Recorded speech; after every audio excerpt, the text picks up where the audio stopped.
नमस्कार दोस्तों, स्वागत है, वंदन है हमारे YouTube चैनल प्रिसाइज ज्योतिष बाय दीपेंद्र मणि शुक्ला। दोस्तों, जैसा आजकल हम लग्न विशेष पर बात करना शुरू किए हैं, तो कल जैसा हमने आपको जानकारी दी थी मेष लग्न की कुंडली की, उसी क्रम में आज हम वृषभ लग्न की कुंडली की जानकारी आपको देते हैं। यानी जिन लोगों का यहाँ पर 2 नंबर लिखा हुआ है तो उनकी कुंडली हो गई वृष लग्न की। जिसका 2 नंबर लिखा है उस व्यक्ति की कुंडली 2 नंबर के होने की वजह से वृषभ लग्न की हो गई। वो लोग ज़्यादा अच्छे से समझें और सीखें, और जो लोग वैसे भी सीखना चाहते हैं वो लोग इत्मीनान से शांतिपूर्वक बैठकर एक एक भाव, एक एक ग्रह के बारे में सीखना और समझना शुरू करें। दोस्तों, जैसा यहाँ पर 2 नंबर लिखा हुआ है तो इस कुंडली के, जैसा कल मैंने बताया था कि हर कुंडली का अपना एक कप्तान होता है, तो जो अंक यहाँ लिखा होगा उसका जो स्वामी ग्रह होगा, जैसे यहाँ 2 नंबर लिखा है तो इसका स्वामी ग्रह शुक्र होता है। यानी शुक्र 2 नंबर का मालिक होता है और 7 नंबर का मालिक होता है। अच्छा, यहाँ पर ये भाव होते हैं 1 2 3 4 5 6 7 8 9 10 11 12, ये भाव होते हैं। इनमें अंक जो लिखे हों उससे कोई मतलब नहीं, वो उसकी लग्न हो गई, भाव वही रहेगा। तो जैसे शुक्रदेव यहाँ इसके मालिक हुए तो टोटल कंट्रोलिंग पावर जो है, यानी जो कैप्टेंसी है, वो शुक्रदेव के पास आई। अब शुक्रदेव ने अपने पास क्या रखा, सबसे पहले सेल्फ को, खुद को, यानी लग्न होता है आपका अपना शरीर। सबसे पहले उन्होंने आपके शरीर को अपने कब्जे में रखा। दूसरा भाव, उनकी दूसरी राशि जो आती है वो 6ठे भाव आती है, यानी 7 नंबर, तुला नंबर, तुला लग्न। तो तुला राशि जो है वो भी शुक्रदेव के अधीन ही आती है। तो इन्होंने दूसरा डिपार्टमेंट जो रखा वो समस्त रोग रखे, दिक्कतें रखी, कंपटीशंस रखे, प्रॉब्लम्स रखी, और जितने भी कर्ज़े हैं उनको रखा, दुर्घटनाएं रखी। तो ये 2 डिपार्टमेंट शुक्रदेव ने अपने पास रख लिए। तो लेकिन चूंकि लग्नेश है तो इसलिए अभी प्लेसमेंट की बात नहीं कर रहे, कहाँ पर जाके बैठेंगे तब उसके अकॉर्डिंगली क्या प्रभाव देंगे, ये बात की बात है। लेकिन फिलहाल अभी शुक्रदेव सबसे योगकारी प्लैनेट हो गए इस वृष लग्न की कुंडली में। यानी फेवरेबल का मतलब ये है कि योगकारी का मतलब ये है कि आपके लिए गोल्डन प्लैनेट हो गए, सबसे ज़्यादा प्रभावशाली, सबसे ज़्यादा योगकारी प्लैनेट शुक्रदेव फिलहाल अभी बने। इसके बाद शुक्रदेव ने दूसरा डिपार्टमेंट किसको दिया, यानी ये 3 नंबर राशि लिखी है। 3 नंबर राशि बुध देव की राशि होती है। तो चूंकि शुक्रदेव और बुधदेव आपस में अति मित्र हैं, तो इन्होंने अपनी मित्रता निभाते हुए दोनों अच्छे डिपार्टमेंट बुधदेव को दिए।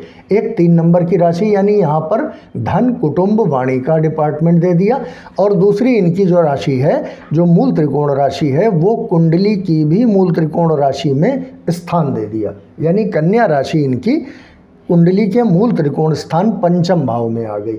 अब यहाँ पर अगर धन, कुटुंब, वाणी दिया है तो यहाँ पर इन्होंने संतान दे दिया, शिक्षा दे दी, बुद्धि दे दी, अनसर्टेन गेन्स दे दिए, आपकी जितनी भी लव अफेयर्स हैं उसका मालिक भी बुधदेव को बना दिया। इसी तरीके से अब चंद्रमा, चूंकि इस कुंडली में चंद्रमा जहाँ 4 नंबर लिखा है, इस यानी कर्क राशि के मालिक चंद्रदेव होते हैं, लेकिन वो वृष राशि की कुंडली में मारक हो जाते हैं।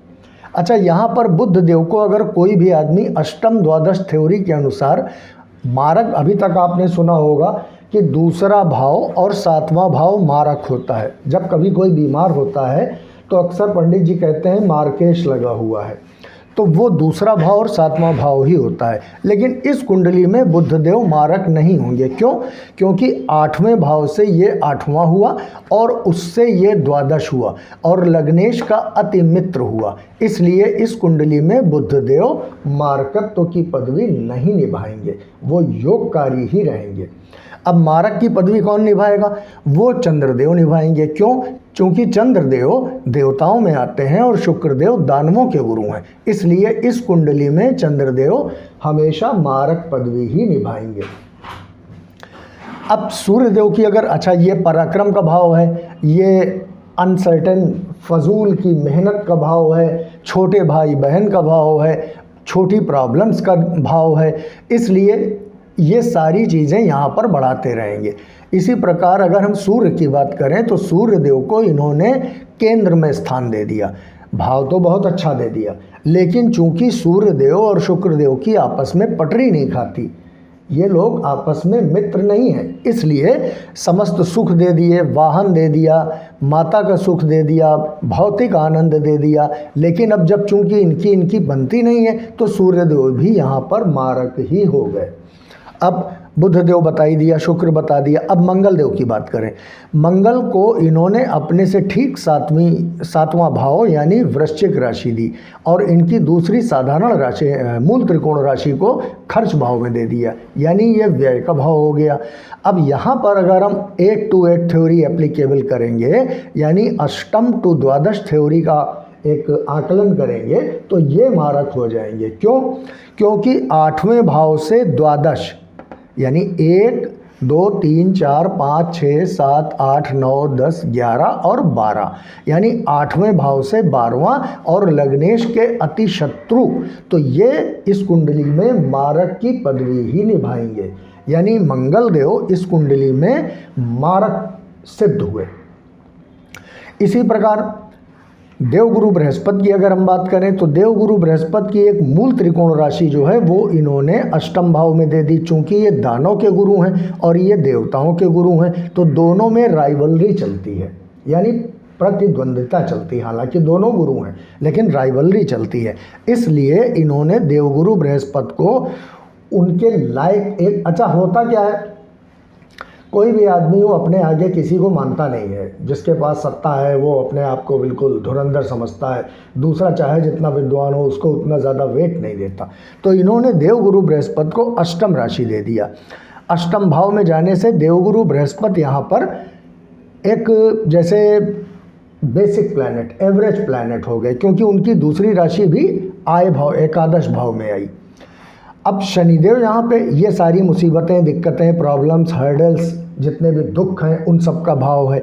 अच्छा ये भाव, ये भाव, ये भाव और ये भाव, ये कुंडली का बुरा हाउस माना जाता है, ये अच्छा भाव नहीं माना जाता। अब शनिदेव चूंकि इनके ये बहुत परम मित्र हैं तो इन्होंने शनिदेव की साधारण राशि को नवम भाव में स्थान दे दिया, यानी ये भाव पिता का होता है, ये भाव आपके धर्म का होता है, आपके विदेश आने जाने का होता है, और ये भाव आपके कर्म का होता है, ये राज्य का होता है, सरकार का होता है, शासन का होता है, सरकार का होता है। तो यानी शनिदेव की जो मूल त्रिकोण राशि है उसको इन्होंने केंद्र में जगह दे दी। अच्छा पहले भी, कल भी मैंने बताया था, कोई भी क्रूर या पाप ग्रह यदि केंद्र में बैठ जाए तो वो शुभ हो जाता है, यानी और ज़्यादा बली हो जाता है। तो इन्होंने वही मित्रता निभाते हुए शनिदेव को दोनों अच्छे भाव दे दिए। तो इस कुंडली में दोस्तों अभी तक कितने योग कारक प्लैनेट बने? फिलहाल, अभी प्लेसमेंट के अकॉर्डिंगली ज़्यादा क्लियर होगा, लेकिन फिलहाल शुक्रदेव इसमें बहुत योगकारी प्लैनेट बने, बुधदेव इसमें योगकारी बने, और देवगुरु बृहस्पति इसमें सम हो गए, और शनिदेव इसमें योगकारी प्लैनेट बने। मारक कितने बने? चंद्रमा बने, सूर्य बने और मंगल बने। ठीक, ये इतने यहाँ पे मारक हो गए और ये इतने यहाँ पे योग कारक हो गए। अब दोस्तों यहाँ पे बात आती है कि ये तो हुआ डिपार्टमेंट्स बांटने की बात, यानी एक जो कैप्टन है उसने सबकी एक फील्डिंग लगा दी। लेकिन अब जैसे एक चीज़ होती है कि अच्छा भाव दे दिया, अच्छा डिपार्टमेंट दे दिया, यानी जैसे मान लीजिए किसी कॉलेज में एक कोई मैथमेटिक्स का बहुत धुरंधर टीचर है, बहुत हैवी उसको मैथमेटिक्स आती है, बहुत ज़बरदस्त मैथमेटिक्स आती है, लेकिन अब प्रिंसिपल जो है वो अपनी राइवलरी निकालने के लिए उसको पीटी की क्लास दे दे, तो यानी उसके जो गुण हैं, जो उसकी जो क्षमताएं हैं, उसका विकास ना करके उसका हनन कर दिया। यानी अब एक मैथमेटिक्स का टीचर जो है वो पीटी सिखाएगा। ठीक इसी प्रकार से अब जैसे मैंने कहा यहाँ पे शुक्रदेव सबसे योगकारी हैं, लेकिन अब अगर यही योगकारी लग्नेश होके शुक्रदेव यहाँ 6 नंबर में आके बैठ जाए तो यहाँ वो नीच के हो जाएंगे। यानी वृषभ लग्न की कुंडली में अगर किसी भी व्यक्ति की कुंडली में 6 नंबर में शुक्रदेव बैठे हैं तो वो नीच कंसीडर किए जाएंगे। फिर सारी ज़िंदगी क्या होगा कि यहाँ पे उसका पेट कभी साउंड नहीं रहेगा, उसको अनसर्टेन गेन्स नहीं होंगे, उसका संतान के साथ उसकी अनबन रहेगी, उसके लव रोमांस में हमेशा दिक्कत रहेगी। यहाँ से उसने दृष्टि डाली तो नीच दृष्टि चूंकि गई तो वहाँ पे आय में भी रोड़े अटकाएंगे, हमेशा बड़े भाइयों से कभी बननी नहीं है, ठीक, क्योंकि ये भाव बड़े भाई का भी होता है। इसी प्रकार अब बुधदेव, अगर मान लीजिए बुधदेव यहाँ पे आके इस नंबर में बैठ जाए तो ये योगकारी होने के बाद फिर ये योगकारी नहीं रहे, यहाँ पे मारक की पदवी निभाएंगे, क्योंकि यहाँ पे वो नीच कंसीडर किए जाते हैं। अब जब नीच के हो जाएंगे तो कोई भी ग्रह जिन भावों का मालिक होता है उन भावों का विशेष फल देता है। अब चूंकि ये दूसरे और पंचम के मालिक हो के नीच के हुए हैं तो संतान को नीचता में ले आएंगे, पेट हमेशा खराब रहेगा, लव अफेयर्स में उसको कभी सक्सेस नहीं मिलेगी, धन वाणी कुटुंब से वो दूर चला जाएगा, परिवार में उसकी पटरी नहीं खाएगी। और यहाँ से यहाँ मान लीजिए बैठ गए और यहाँ से बैठ के उन्होंने यहाँ दृष्टि डाली तो इस भाव के सारे सुखों को भी बिगाड़ देंगे। यहाँ बैठे तो उच्च के हो गए, बहुत अच्छा हो गया। अगर वृषभ लग्न की कुंडली में किसी का बुध 6 नंबर में आके बैठ जाए तो वो उच्च के हो गए। एक तो वैसे ही योगकारी हैं, ऊपर से हो गए उच्च के, तो हमेशा यहाँ से दृष्टि डाली, आमदनी बहुत ज़बरदस्त उसकी होगी, यहाँ संतान बहुत उन्नति करेगी। अब बुधदेव अगर यहाँ बैठ जाए तो चूंकि यह योगकारी हैं लेकिन सप्तम में आके बैठेंगे, मंगल की राशि में आके बैठेंगे तो सम की पदवी निभाएंगे। यहाँ पर आके बैठ जाएं तो बहुत अच्छा देंगे, यहाँ पर बैठ जाएं बहुत अच्छा देंगे, यहाँ पे बैठ जाएं तो बहुत अच्छा देंगे। इस तरीके से बुधदेव अपनी योगकारिकता का एक प्रमाण देते रहेंगे। लेकिन अगर मारक हो गए यानी यहाँ नीच में चले गए या 6, 8 या 12 भाव में चले गए तो फिर वो मार्कत तो निभाते रहेंगे। अब यहाँ पे चंद्रमा की बात की जाए तो चंद्रमा इस पूरी कुंडली में कहीं भी चले जाएं, किसी भी भाव में चले जाएं, नुकसान के अलावा कुछ भी नहीं करेंगे। कैसे? अब मान लीजिए चंद्रमा यहाँ पे बैठे, यहाँ पे आ गए तो एक तो जल तत्व की राशि आ गई अग्नि तत्व की राशि में, ऊपर से मारक भी है तो समस्त सुख जितने हैं माता से उसकी कभी नहीं बननी है, वाहन सुख में उसको प्रॉब्लम रहेगी, मकान दुकान प्रॉपर्टीज़ खरीदने बेचने में उसको बहुत दिक्कत होगी। यहाँ पे आ जाएं तो भी संतान के साथ अनबन रहेगी, 6, 8, 12 में चले गए तो मार्कत तो निभाएंगे ही, 7वें में आ जाएं तो पत्नी के साथ कभी नहीं बनेगी, वैसे वहाँ ये नीच के भी हो जाते हैं। अच्छा यहाँ पे अगर आ जाएं तो 8वें में बता ही चुका हूँ, 9वें में अगर आ जाएं तो ये शनिदेव की राशि में आएंगे, मारक भी हैं तो भाग्य की हानि करेंगे, पिता के साथ नहीं बनने वाली। 10म में आ जाएं तो कर्म में, राज्य में, व्यापार में, हर चीज़ में रोड़े आएंगे। यहाँ आ जाएं यहाँ भी प्रॉब्लम्स ही क्रिएट करेंगे। इसी प्रकार अगर सूर्यदेव कहीं भी चले जाएं, यहाँ बैठ जाएं तो स्वराशि में बैठेंगे, कुछ बेटर करेंगे। लेकिन अगर मान लीजिए वो इस राशि में आके, यानी एक तो मारक ऊपर से 7 नंबर में कंसीडर नीच किए जाते हैं, तो ऊपर से यहाँ पे नीच के हुए और 6ठे भाव में आके बैठ गए। हालांकि सूर्य 6ठे भाव में आके अच्छा फल देते हैं, लेकिन अगर मारक ना हो तो यहाँ पे सुख का हमेशा एक, जैसे कहते हैं नहीं कि कोई भी प्रॉपर्टी खरीदी तो वो रोग में चली गई। रोग का मतलब उसमें कोई ना कोई दिक्कत लगी ही। आदमी अक्सर कहते मिलता है कि जब से वो प्लॉट खरीदा है तब से बहुत दिक्कत में है, आज तक उसकी रजिस्ट्री नहीं हो पाई, प्लॉट खरीदा आज तक उस पर एक कमरा नहीं बनवा पाए। क्यों? क्योंकि ज़मीन भवन वाहन का जो मालिक है वो यहाँ 6ठे भाव आ गया, यानी ये रोगी बना दिया उसने। यहाँ पे आ गया तो हमेशा आप प्रॉब्लम्स में ही घिरे रहेंगे। यहाँ पे चले गए उच्च के तो हो जाएंगे, लेकिन रखेंगे प्रॉब्लम्स यहाँ भी। इसी प्रकार अगर मंगल देव की बात करें तो मंगल यहाँ पर अगर स्वाराशिष्ट बैठ जाए तो दाम्पत्य सुख को तो थोड़ा स्टेबल रखेंगे, लेकिन बाकी डेली वेजेस हुए, रोज़मर्रा की आमदनी हुई, इन सब में पार्टनरशिप हुई, इन सब में बहुत ज़्यादा दिक्कत परेशानी देते ही रहेंगे। मंगल आज की डेट में अगर यहाँ आके बैठ जाए बहुत अच्छे हो गए, लेकिन चूंकि मारक हैं तो बंदा राइज तो अपने जीवन में यानी भाग्य तो उसका अच्छा होगा, लेकिन वो अपनी ज़िंदगी में धर्म के विरुद्ध चला जाएगा, पिता के विरुद्ध चला जाएगा, लेकिन बाकी भाग्यशाली होगा वो। इसी प्रकार अगर बृहस्पति की बात करें तो बृहस्पति अगर मान लीजिए यहाँ आके बैठ जाएं तो यहाँ पे वो नीच राशि में कंसीडर कर लिए जाएंगे। यानी एक तो आमदनी का जो लॉर्ड है, आमदनी का जो मालिक है वही नीच का हो गया, तो आमदनी एक परेशानी के साथ मतलब घिचट घिचट करती हुई ज़िंदगी चलेगी कि बस जितनी ज़रूरतें हैं उतने पैसे हमारे पास आ गए, उससे ज़्यादा कभी वो करोड़पति बन जाए, ऐसा नहीं होगा। यहाँ पर यानी आमदनी का मालिक और सारी मुसीबतों का मालिक ले जाके पिता के सर पे बैठाल दिया, पिता इसकी वजह से ज़िंदगी भर परेशान ही रहेंगे। बाकी अगर यहाँ पर आकर देवगुरु बृहस्पति बैठ जाते हैं तो उच्च के हो जाएंगे, लेकिन रखेंगे परेशानी यहाँ भी, इसलिए यहाँ भी अच्छा फल नहीं देंगे।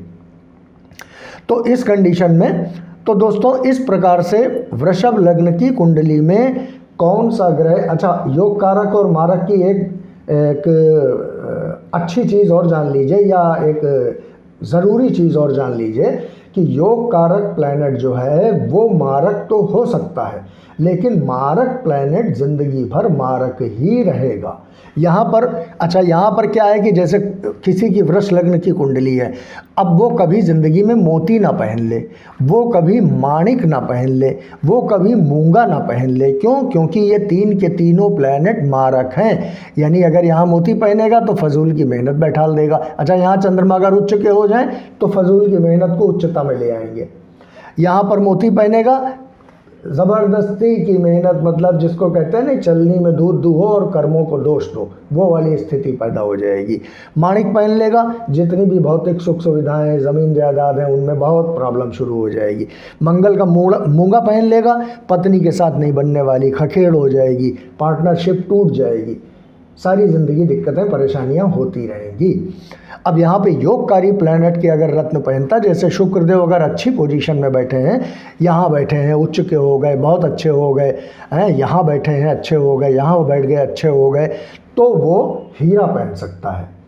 अब बृहस्पति देव का कोई भी रत्न मत पहने, शनिदेव का नीलम, अगर शनिदेव अच्छे प्लेसमेंट में आए, मान लीजिए शनिदेव यहाँ आ गए, उच्च के हो गए, किसी पंडित जी ने बता दिया कि आप नीलम पहन लीजिए, बिल्कुल कतई मत पहनिएगा, क्योंकि पिता को उठा के रोग में रख दिया है, कर्म को उठा के रोग में, परेशानी में, दिक्कत में रख दिया है, इसलिए कभी भी नीलम मत पहनिएगा। तो दोस्तों कुल मिला के रत्न उसी प्लैनेट के पहने जाते हैं जो प्लैनेट आपकी कुंडली में योगकारी हो, यानी कम से कम वो प्लैनेट मेरा फेवरेबल तो हो। अब मारक अगर ग्रह की हम कोई रत्न पहन लेंगे तो वो हमें प्रॉब्लम्स और ज़्यादा बढ़ा देगा। इसलिए दोस्तों इसी तरीके से अपनी, कल मैं मिथुन लग्न की कुंडली के बारे में बताऊंगा, इसी प्रकार से अपनी कुंडली के बारे में कौन सा ग्रह कहाँ बैठा है। अच्छा अंश वाइज बली होना बहुत ज़रूरी है। कोई भी ग्रह 12 से 18 अंश के बीच अपना संपूर्ण प्रभाव देता है। तो इस कंडीशन में आप लोग सीखते जाइए और अपनी कुंडली से अपने ग्रहों का मिलान करते जाइए, कौन सा ग्रह आपके लिए योगकारी है, कौन सा मारक है। अगर आप लगातार रेगुलर देखते रहेंगे तो कम से कम अपनी कुंडली के बारे में तो समझ ही जाएंगे। लाइक कीजिए, शेयर कीजिए।